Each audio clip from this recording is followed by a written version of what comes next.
ఏం చేస్తారు అన్నటువంటి ఆలోచన ఆశతో కాంగ్రెస్ పార్టీకి ఓటేశారు, గెలిపించారు. వారు కూడా మరి 5 సంవత్సరాలకు ఎన్నుకోబడ్డారు.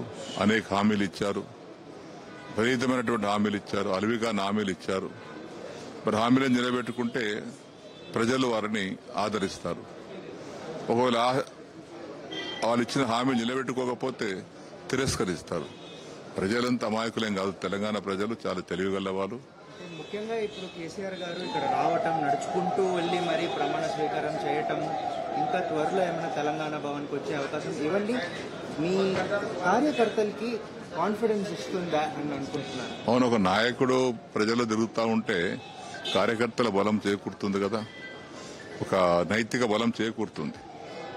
మొన్నదాకంటే ఇప్పుడు వారు ఎక్కడున్నా నాయకుడే, ఇంట్లో ఉన్న నాయకుడే, అసెంబ్లీ ఉన్న నాయకుడే, బయట ఉన్న నాయకుడే. మా పార్టీకి అధినేత నాయకుడు కేసీఆర్ గారే.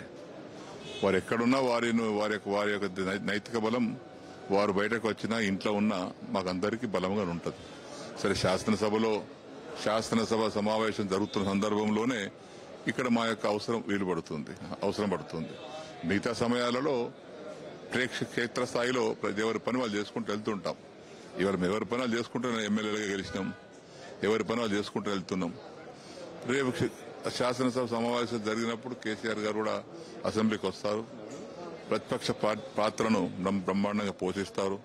ఎందుకంటే 10 ఏళ్లు వారు సుదీర్ఘమైనటువంటి ముఖ్యమంత్రిగా అనుభవం ఉంది కాబట్టి, పరిపాలన దక్షుడు కాబట్టి, రేపు ప్రతిపక్ష పార్టీ హోదాతో తప్పనిసరిగా అధికార పార్టీని ప్రశ్నిస్తారు, నిలదీస్తారు, ప్రజల సమస్య గురించి పూర్తిసారి చర్చిస్తారు.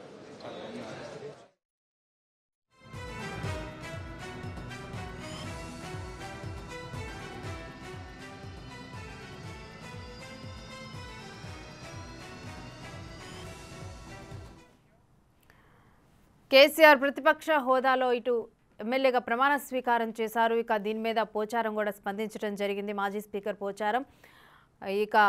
ఇక నుంచి అయితే కేసీఆర్ అవైలబుల్గా ఉండనున్నట్లు తెలుస్తోంది. గ్రౌండ్ లెవెల్లో కూడా ఆయన ఉండనున్నట్లుగా తెలుస్తోంది.